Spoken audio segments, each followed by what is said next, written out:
Hello and welcome to Only a Podcast.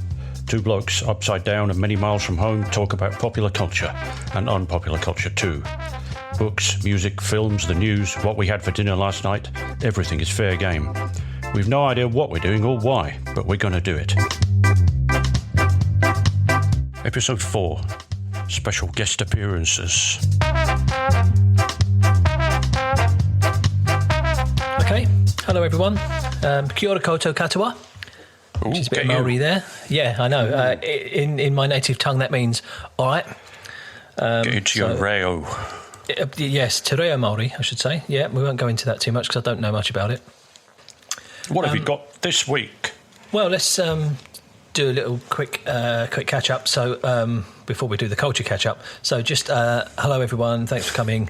Episode 4. We're doing good. We're still making these episodes. People are still listening to them. Our international reach has gone as far as Sweden and Ghana now. Again, we'd love to know who you are, the Sweden and Ghana listeners. So yeah, get in touch if you want to. So yeah, I'm all right. You all right, Captain?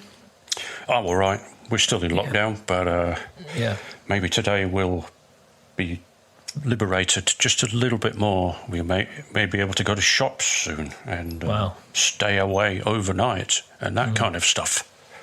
But don't stay in shops overnight. No, that's not good. Okay, we'll move on. So our regular feature, a culture catch-up. So what's caught your eye this week, Captain, since we last spoke? What's caught my eye? Two films that I've gotten around to. I've had my eye on them for a while and finally sat down and thought, right, okay, it's time. And they're now on platforms that I pay for, so good, they're there, I can watch them. When I was a kid, teenager maybe, we used to go hiking in the Lake District and all that kind of stuff, and sort of by a natural process, I eventually started to climb up things in my own limited way. A couple of my friends from school, including my mate Sean, at Skaha SMD on the Twitters. Hello, Sean. We started to start climbing locally in Yorkshire and Lancashire on small quarries and stuff like that. A lot of it wasn't very high, not too scary, and if we were doing scary things, often you could just jump off and land on your feet and you'd be fine. But, we carried on and went into the Lake District, North Wales, when I was at university and that kind of stuff. So I was doing a bit of climbing and enjoying it. And so I thought, let's watch these films, see, get a bit of nostalgia for the old days of when I used to do that kind of stuff. The Dawn Wall is a film about the ascent of a big pointy bit of rock in North America called El Capitan, which is in the Yosemite National Park. And it's about the first free ascent of a particular route up that lump of rock, which is about 3,000 feet high. So a not inconsiderable lump of rock. When you say free, you mean what, no ropes and that? Nah, in this particular case, you can have ropes with free climbing, but they're used to stop you falling. What they're not used for is to artificially give you a leg up, as such, up the wall. Yeah. You're not allowed to bang things into the rock anymore and stand on them. Free climbing is basically about using your hands and your feet on the rock to get up it. Obviously, back in the day, chaps used to use any means necessary to get to the top of a bit of rock. They all had giant boots and piton hammers and all sorts of artificial aids. You could bang something into the rock, clip something onto it, stand in that, and keep going up. And soon this fell out of fashion. People just thought, well, it's not right. You can't do that. Climb the thing. Or if you can't climb the thing free, then just leave it to someone else who can. Some other gymnastic chap who's going to come along and be there first. So the film The Dawn Wall is really about a guy called Tommy Caldwell, who's a very driven young rock climber indeed, and he'd practiced going up El Cap for years to find this route to the top, which could be climbed completely free. And he found a friend to do it with him, called Kevin Jorgensen. And it's about the time they take going up this bit of rock. It takes them days. They fail sections and come back down and start and try again.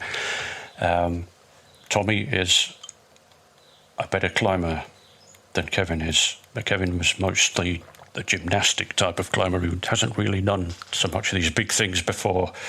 So there's the tension between the two as Tommy aces his bits and Kevin occasionally struggles up his bits. But Tommy decides that they're going to do it together, and not at all.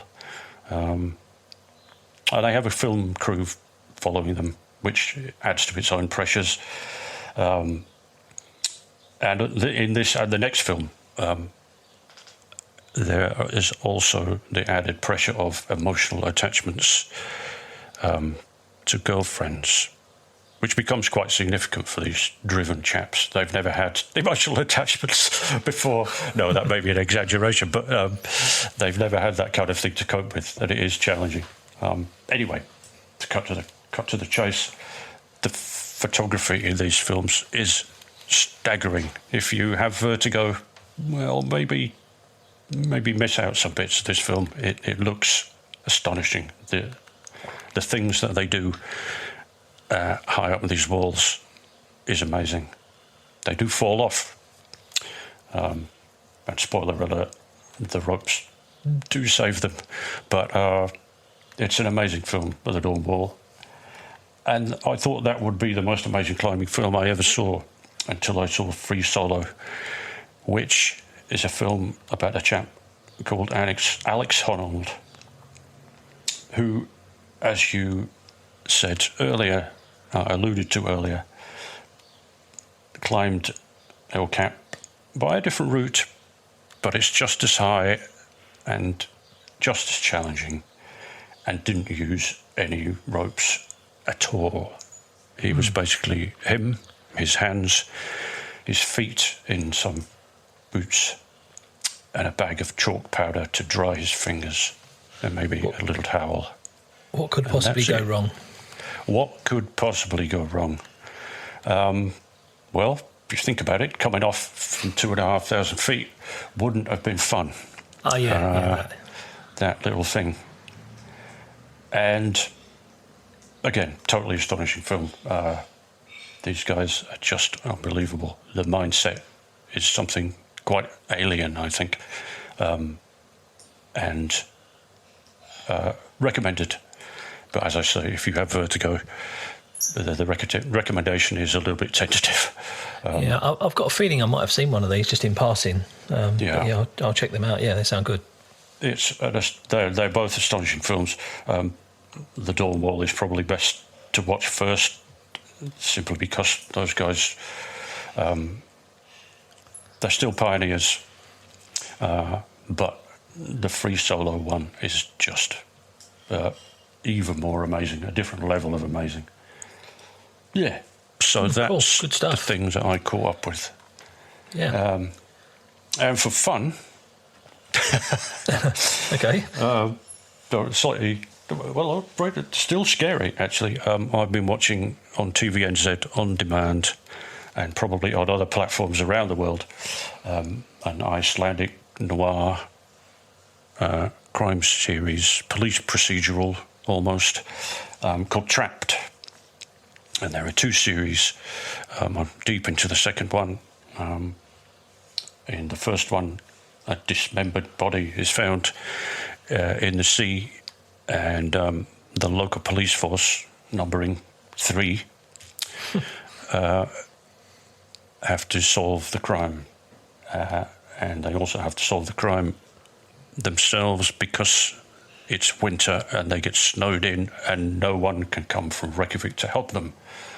And the dynamic between them and the villagers not that there are that many of them, adds an interesting spin to them having to investigate basically their own community with all the trust and mistrust that implies.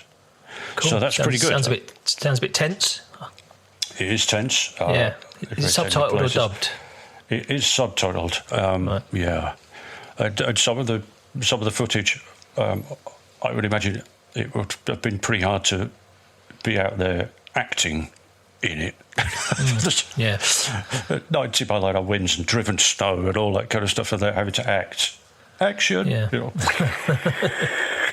Good Lord. But it's great. It's had a limited number of reviews on Rotten Tomatoes, but it has 100% critic review and a 94% an audience review for the series. So I thought, I need a new series. I might have to check that one out. Yeah, it's certainly. I don't think the second one is quite as. It's still good, but I don't think it's quite as good as the first series. And also has that irritating thing you get sometimes when the subtitles are quite small. I like the subtitles to be readable. So in the second one, you do spend a bit of time looking away from the action. But that's maybe just the version we've got.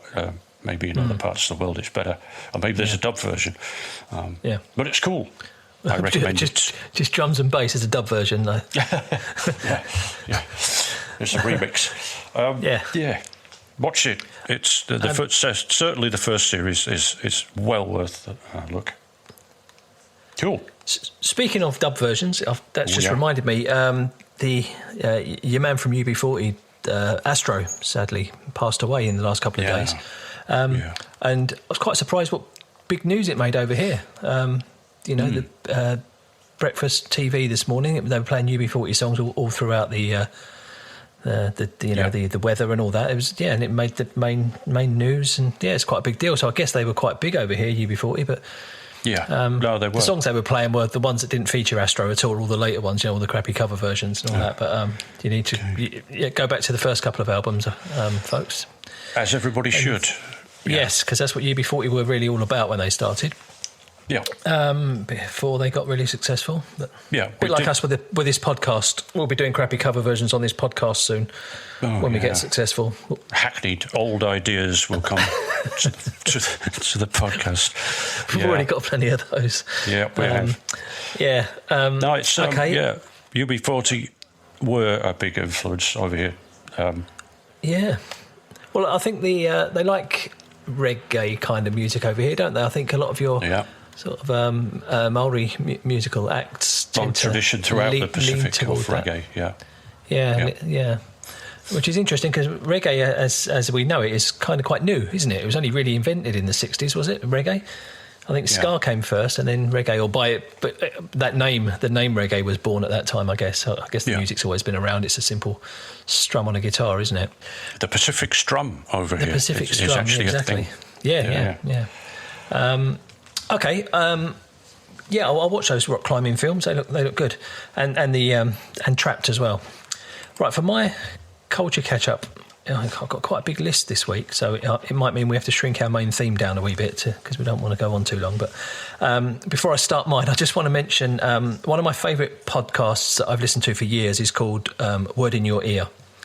And it's presented by Mark Ellen and David Hepworth. Some of you of a certain age will know who they are. Big names in the music journalism world for many years, going way back. And they were some of the presenters of Live Aid at the time, and you'd know their faces, I'm sure. And they've been doing the podcast, which their podcast sort of encouraged me to think about trying to start a podcast, because I think the way they do theirs is brilliant, and I tried to make ours like theirs. That was what I was going for when I first thought about doing this. But making it like theirs. All the stuff I had on my agenda for this recording, I listened to their latest episode, and they've done pretty much all of it. And they've said pretty much all the things I want to say. So I just want to get this out there. I'm not copying. I already had my agenda down for this recording before I'd listened to it yesterday. But do go and check them out. Word in Your Ear. If you just want rambling chat about music, there you guys. So the first thing they talked about, and the big thing they talked about, which is the first thing on my list as well, is Adele Tickets. You will have all seen this. I believe it's sold out now. Hooray. Which is insane. It's just insane. You know, your basic entry was £90, £90, UK pounds. And then, so it goes up. You've got like Gold Circle East, Gold Circle West. They're like £273 and 95p. The prices are weird here. You've got the Gold VIP Hideaway, $379.95. You've got the Diamond VIP for $379.95. All VIP Terrace, $434.95. It's as if someone's come up with an amount of money they want to make and done some sums, and that's where the ticket prices have come from. All these random numbers. But yeah, I mean, the most expensive is $579.95. Which is actually behind the stage, I think. Yeah, I think there's these whole VIP things. I think you get in earlier than the rest, than everyone else. And I think you get to see additional acts. You get to see some support acts that the hoi polloi don't get to see. Oh. But I don't know. I think we should have a little chat about this because it's really a lot of money. Now, I know artists don't really sell records anymore, but artists like Adele, I haven't checked this, but I guess their Spotify streams are in the billions, maybe. There are some people with Spotify streams in the billions. So I think you make about, I don't know how much it is. You don't make a lot of money, obviously, from these streams, but she'll still be selling CDs by the truckload as well, and probably vinyl as well. And vinyl. Yeah. Apparently has jumped the queue for vinyl because obviously record companies want to sell lots of Adele albums, and with there being somewhat of a vinyl shortage these days, a lot of bands right now are quite annoyed because they've had their releases put back to accommodate the vast number of Adele albums that need to be printed. Wow. Yeah. We need to have a talk about the vinyl revival on another episode, I think. Put that on the list because that's a topic in its own right, I think. So, yeah, I mean, okay, you're not going to intimate little West End theatre for this. It's Hyde Park. You're going to stand in a field. If you've ever been to a concert in Hyde Park, I mean, it's flat. You know, it's completely flat, so you don't see much. And if you're not in one of the VIP, if you haven't paid over £300, you're not going to see much. I don't know. I mean, I've been to a few concerts at Hyde Park. They were okay. I mean, having done, been to festivals and what have you over the years and these all-day things, it's fine. It is what it is, and that's what you expect. I mean, I've seen Red Hot Chili Peppers at Hyde Park. I've seen Foo Fighters at Hyde Park. So, and what a lineup, by the way! The Red Hot Chili Peppers one. We had James Brown, Motorhead, and Queens of the Stone Age in support. So that was quite a day. When the headline act with the worst band of the day. That's for another day. So yeah, I mean, just imagine. So she's doing two nights at Hyde Park. Just imagine it's been absolutely pissing down with rain for a week beforehand, and you're going on the second night. So it's all been churned up, and you've just paid your however much you've paid, at least 90 quid. I mean, 90 quid's all right, I think, for a concert these days. That's fine. But when you're getting into the hundreds, no, I don't think so. And no disrespect, I know a lot of people like Adele. It's not really my cup of tea. I think you only need to hear one Adele record, don't you? And that's one song, and you've heard them all. But standing potentially in the rain for 2 hours, 3 hours, listening to Adele, that's not for me. No. So anyway, if you've got tickets and you're going, enjoy the show. I'm sure it's going to be great. Yeah, I'm all right with it in a way. If you want to pay that much, then pay it. If you can, then that's fine. It is you are being ripped off a little bit, especially for outdoor gigs. The main beef I have with it is paying early for gigs. Increasingly these days, it's like 18 months before the gig, you have to stump up a large amount of money, which then sits in their bank account for them to do what they will. Obviously, that's a way of making more money too. Where does it all go? Does anybody know? If anybody knows what they do, do they invest? Are they allowed to invest this ticket money, in the 18 months before the gig turns up? Yeah, that's a good point. If anybody knows that, I'd like to know. Premium bonds, I reckon. It deeply annoys me that I have to get rid of my money so early. And I think that only encourages people like Viagogo to sell tickets. I read this morning that they've been going for $7,500, these Adele tickets. Oh, yeah, I can imagine. I mean... Unguaranteed, probably, in a lot of those cases. If it's Viagogo, you may not even get a ticket. That's right. And, I mean, if I was a billionaire, I still wouldn't pay $7,500 for an Adele ticket. I'd give it to some hungry people instead, you know what I mean? Yeah. Just too much money. It's too much money. But anyway, we're not here to judge. Moving on. Just to comment. So I've got plenty of other stuff on my list. So I also, going back to the Word in Your Ear podcast, I heard them interview on a previous episode a couple of weeks back. They interviewed an author called Richard Balls. And I think you've read some of his books before, Captain. But I have read one of his books before, yes. He's just released a new book on Shane MacGowan. Now, we owe a huge apology here because in the previous episode, when we did the 27 Club, and we talked about those that didn't die and made it through, somehow we forgot Shane MacGowan, who's probably the greatest of them all. Of the Pogues. Yeah, of the Pogues, if you don't know who Shane MacGowan is. Inexplicably, we missed him off the list, but clearly he's the greatest living example of immortality. I think how he hasn't died, I don't know. But there's a new book. This author, Richard Balls, spent time with him. It's one of those kind of books where he just observed. I don't think Shane said very much. He wasn't really all that keen on being interviewed, but that's gone on my to-read list. And also there's an autobiography of Bobby Gillespie has just come out as well from Primal Scream, which I think might be worth getting out of the library. I don't know if I'd buy it, but I might get it out of the library. Going back to Shane MacGowan, sorry, we should have mentioned this other new film that's coming out, which you've had a look at. Yeah. Julian Temple, of the great Rock and Roll Swindle, Sex Pistols films, that kind of thing, is releasing a new film about Shane called Crock of Gold, A Few Rounds with Shane MacGowan. It sounds good already. And I like what Julian Temple does. I've bought films by him. I have his Dr. Feelgood film. I have his Joe Strummer film. He's done a great film on London. Yeah, I like what he does. So I'm looking forward to that. One to look out for, yeah, for sure. Another book. There's an author called Daniel Rachel, who I have to confess I'd never heard of, but since hearing about this book, I now know a bit more about him. He's written a new Beatles book called Like Some Forgotten Dream, What If the Beatles Hadn't Split Up? So what he's done here, it's kind of a fantasy novel, if you like, or not a novel, I don't think you could even call it a novel, but it's a fantasy piece about what if they had made different decisions. So, sliding doors style, if they turn left instead of right, kind of scenario. But it's all based on facts and it's based on real quotes and real interviews from the guys in the band. And, if they could have just gotten over the tensions, there's which I didn't know about. John had actually suggested doing another album. It was all very tense with Let It Be Abbey Road sort of period.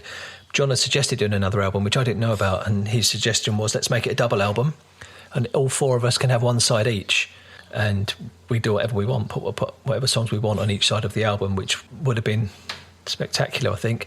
And we also learned that a lot of the songs that went on to be on their earlier solo albums after the breakup had been put in front of the band, and just imagine how good some of those songs could have been had they been done by the Beatles.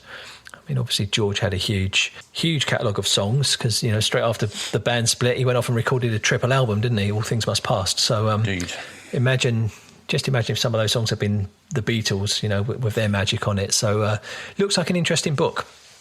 So, I haven't read any of his other books. He used to be in a band, Rachel's Basement or something. Something like that. Dunno. Yeah, I don't know. But Daniel Rachel is the author. So, another book, Paul McCartney, the lyrics. So he's Paul has released so I think it's a box set or 2 books or something set of all of his lyrics, which is fine. As is the case with a lot of these things, it's quite expensive, so I won't be buying that because I know the lyrics. But I did want to mention that he has done a little thing for BBC Radio 4, which you can hear in the form of a podcast. It's called Paul McCartney Inside the Songs. And he does a little sort of reading from the book and talks a little bit about the songs. There's about 10 episodes and only about 5 minutes each. Little quick stories about some of his songs, and fascinating stuff I didn't know. The song, and this might be common knowledge, but on one of his solo albums there's a song called Junk. I don't know if you know that one. And that was actually a tribute to Steptoe and Son, because obviously the Wilfrid Brambell connection from the film. And he played Paul's granddad, I think, in the film, didn't he? And that's all about living in a junkyard. Steptoe and Son was the big thing at the time, so I never knew that. It was good. Yeah, so have a listen to that podcast for very short episodes. So that's good. Oh, that's good. And I'm coming to the end of my list, but it's been a lot going on there. I've seen a trailer for a new film. It's out in the UK and probably other countries. It's not in NZ until next weekend, I think. And it's called Last Night in Soho. And it's by Edgar Wright, the director, who you will have seen some of his films, I'm sure. The Cornetto trilogy, Hot Fuzz, Shaun of the Dead and World's End. Yeah, it's by him. And it's a sort of, I've seen it described as a modern day Hitchcock. So it's about, as what I can make out from the trailer, it's about a young girl in the 60s who moves to London to study to become a fashion designer. And she starts seeing faces in mirrors, and suddenly she's transported back to the actual 60s. So it's not set in the 60s, it's set in the modern day, but she goes back to the 60s, like Nicholas Lyndhurst in Good Night, Sweetheart, a bit like that. She goes back to the 60s and she gets involved with some people, and it all turns a bit dark. So it's a bit of a horror, but with a bit of comedy in there as well. But I think it's going to be very good. Stylistically, it looks fabulous. It's all very, very 60s, of course. It's got, I'm trying to remember the name of the actors. I'm about to tell you. Thomasine. It's certainly got Thomasine McKenzie in it. Thomasine McKenzie, yeah. Anya Taylor-Joy. Yeah, from Queen's Gambit and other stuff. And Matt Smith, Doctor Who. He's in it. They're the main cast. And it's got some brilliant appearances from some real 60s swinging London icons. So Terence Stamp is in there, Rita Tushingham, and Diana Rigg makes her final appearance before she passed away. So it looks like a good one. So I'm going to hopefully get to the movies and get to see that this weekend if I can. Yeah. Thomasine McKenzie is hot right now. I said in the parlance of film speak. She was in Jojo Rabbit, of course, and of course she was. Yeah. Last seen over here in a nice little New Zealand film called The Justice of Bunny King. I haven't seen that. Good dramatic stuff there. Essie Davis, I think that's the name, is Bunny King in that film as a mum who's been a bit of a failure and trying to get her kids back. And Thomasine McKenzie is in the action too, and I won't say too much about it, but it's well worth the watch. Right, that's going on my list as well. Is she English? Thomasine McKenzie, is she English? No, she's a New Zealander, I think. Oh, is she? Okay. Oh, yeah. Cool. Okay. Yeah. Right, I'm nearly at the end of my list. So finally, I need to update you on my Squid Game progress. Right, I've gone full on. I've gone in, and I finished it last night. I got to the end, which makes it sound like an ordeal. I did struggle with it a bit. It wasn't as great as you might believe. For my opinion, it wasn't as great as people might have you believe. It was good. It was good. For the first, I think there's 9 episodes, and for the first 6, I watched it with the English voices dubbed over the top, which I think was a mistake. So for the last 3, I actually switched back to subtitles, went to subtitles, and it's much better when you can hear the original voices, although you can't understand what they're saying unless you speak Korean. But no, it was good. But twist at the end, a couple of twists at the end, really. And it looks like there's definitely going to be a second season of it, by the way it ended. It was all right. It was all right. 3 stars. I'll give it 3 stars. It was all right. It was all right. So our main theme, some of it. Our main theme for this week's show is guest appearances at concerts. So we put a message out on the socials. Any of you out there have been to a concert and they've brought someone on as a special guest and they've done a song or two with the main band. We got a few replies back. Thanks to those who replied. I'll name check you when we get there. So, Keith, do you want to go first with your list? I'll go first with my list. Throughout my life, things have happened, and I've seen quite a few special guests, but there were some of note. So I'll get on with it. The first big gig I ever went to was Thin Lizzy on the Live and Dangerous tour in Manchester in 1978. Good Lord. Jeez. And for the encore, they brought on Bob Geldof. who was a mate of mine from Dublin, as Phil said. And he was, of course, just a spotty punk Herbert in 1978. We kind of knew who he was, with the Boomtown Rats just sort of emerging at that time. Yeah. Well, it was fun. He did Route 66, which was probably the only song that they all knew. But, it was all right. It was a great gig. It was a fantastic gig. Brilliant. The best and worst of special guesting. This was probably the worst. I like Van Morrison. But I like him less these days, obviously, because he's become a bit of a twat. Sorry, Van, but you have. There's that great thing, isn't there? There's two people in this world: those who like Van Morrison and those who have met him. He is, and always has been. Curmudgeon. A grumpy old git. And when the first time I saw him, he was with. Oh, it's going to get long. I'll try and keep it short. He had Georgie Fame in the band, not as a special guest, but just in the band and driving it along, being a bit of an MD. And it was transcendent. It was fantastic. It was 1989, I think, and it was bloody brilliant. So I thought, when he came around again to Brighton, where I was living at the time, he came twice in the mid-90s, I think, and I went to see him both times thinking, well, it's going to be great, isn't it? It's Van, he's back again. It was crap. He was absolute bollocks. He had an array of special guests, and I'm doing the thing with my fingers here for special. They weren't that special. It was a time when he couldn't be asked to sing the hits.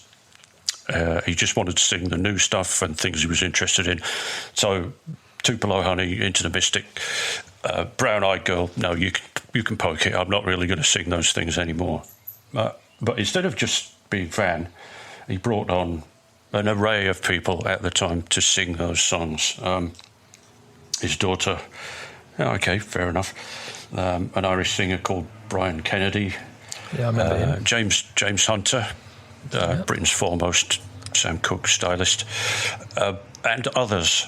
So he would bring these people on, and he would go sometimes off the stage while they got on with it. And I thought, but no, I came to see Van Morrison, and he's not actually on the stage. He's subcontracted.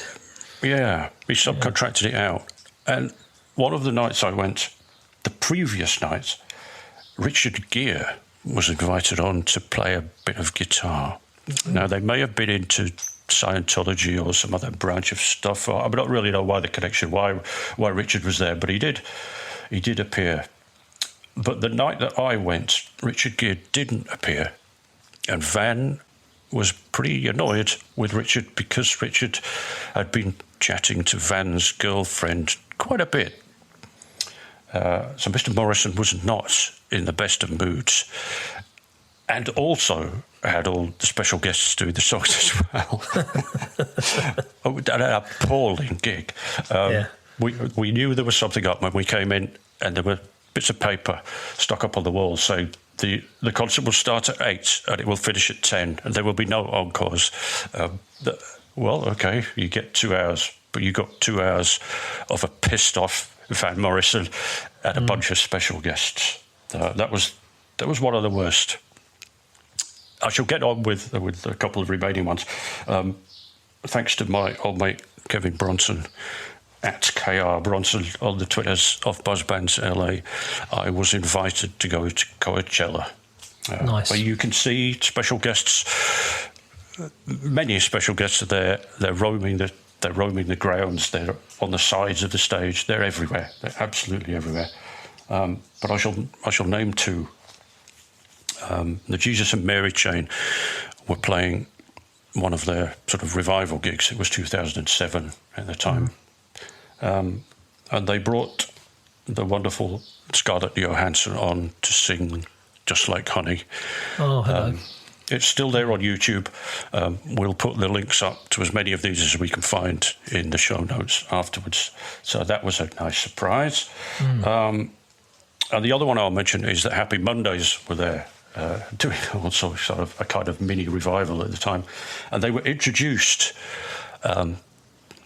by because I wasn't paying attention particularly well. They were introduced by an old man who walked on stage with a stick,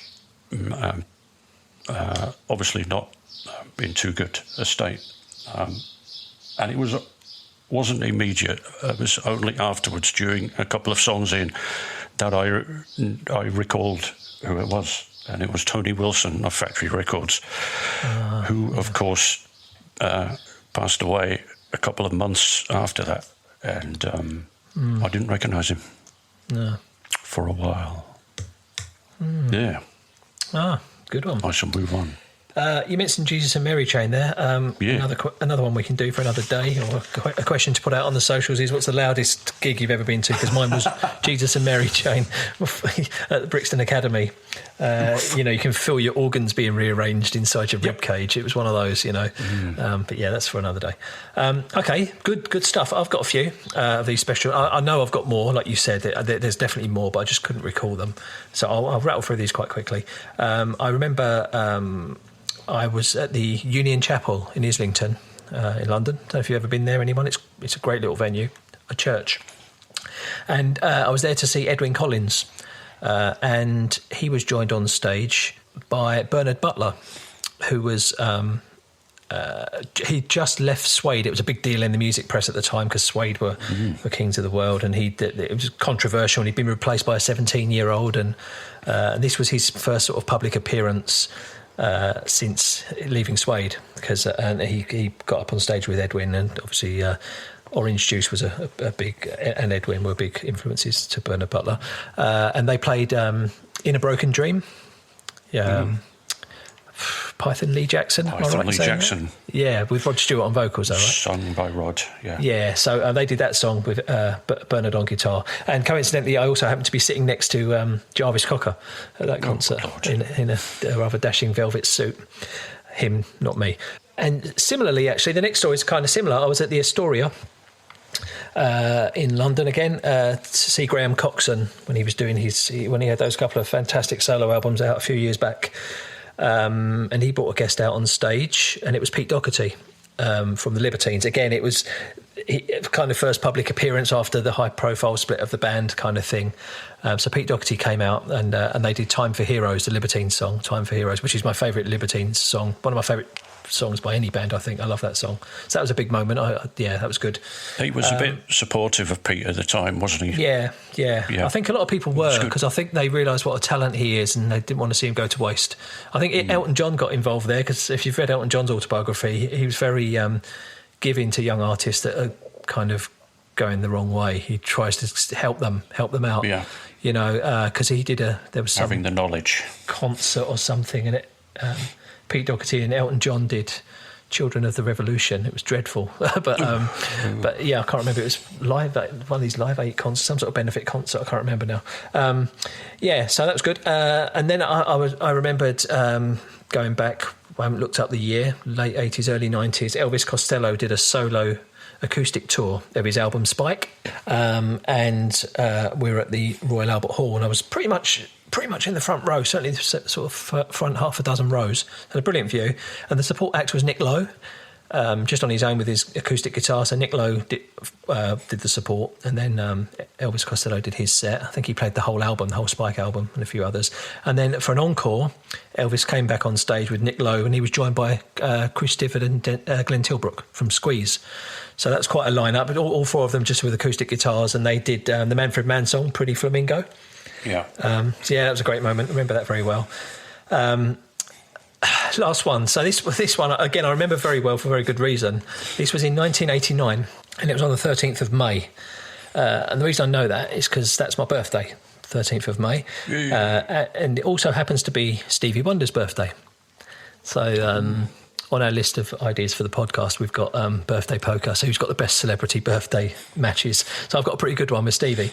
So it's my birthday, and Stevie's playing a show on his birthday, 1989, Wembley Arena. So the show goes, and then they start playing the intro to Happy Birthday, Stevie Wonder's song, Happy Birthday.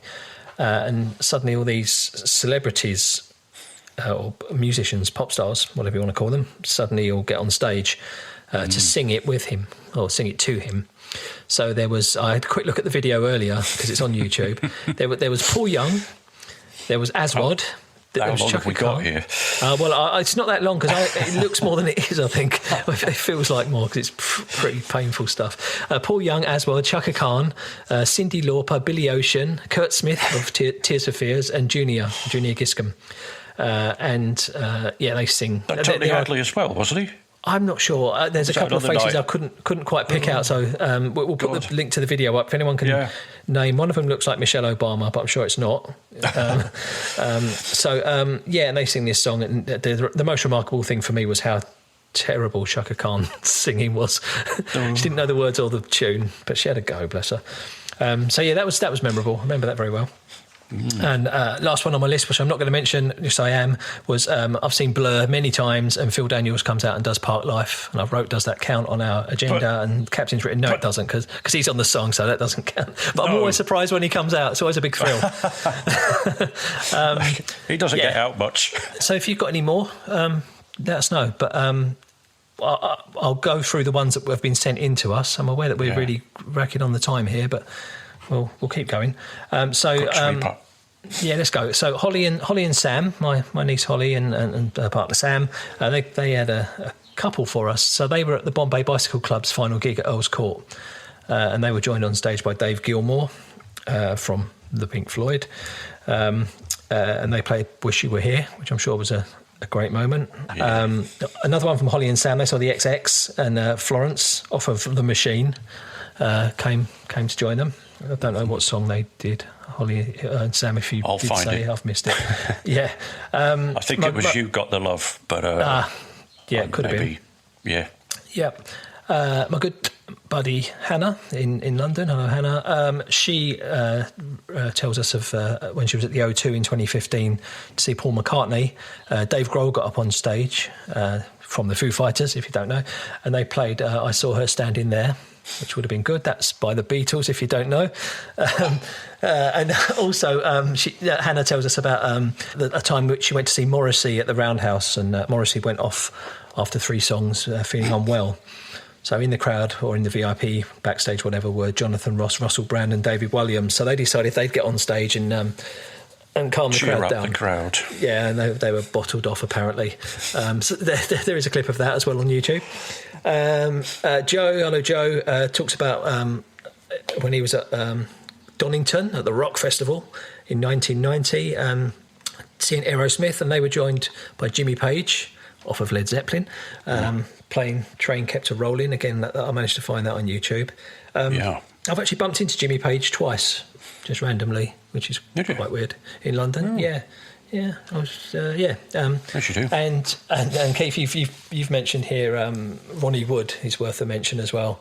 Well, when I spotted Dave Grohl, I wondered if Dave Grohl is the new Ron Wood, i.e. a sort of all-round nice bloke who turns up at gigs and gets invited on stage. Yeah, that's right. Because there are hundreds of instances of Ronnie Wood of the Rolling Stones and the Faces twanging along behind any number of people.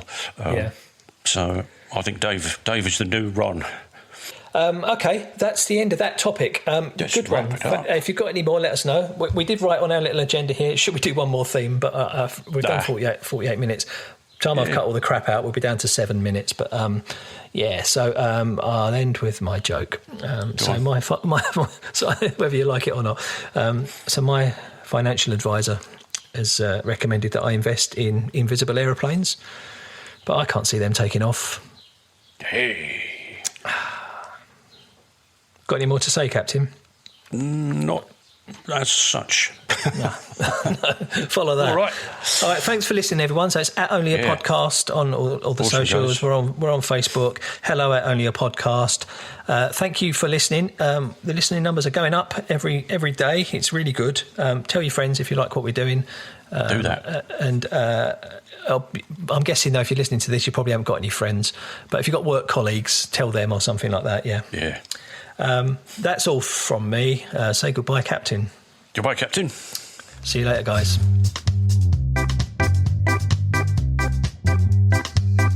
You've been listening to Only a Podcast. If you would like to get in touch and share your feedback and ideas, we'd love to hear from you. Go to onlyapodcast.com, or you can find us at Only a Podcast on Twitter and Instagram, or via our Facebook page. Remember, it's only a podcast.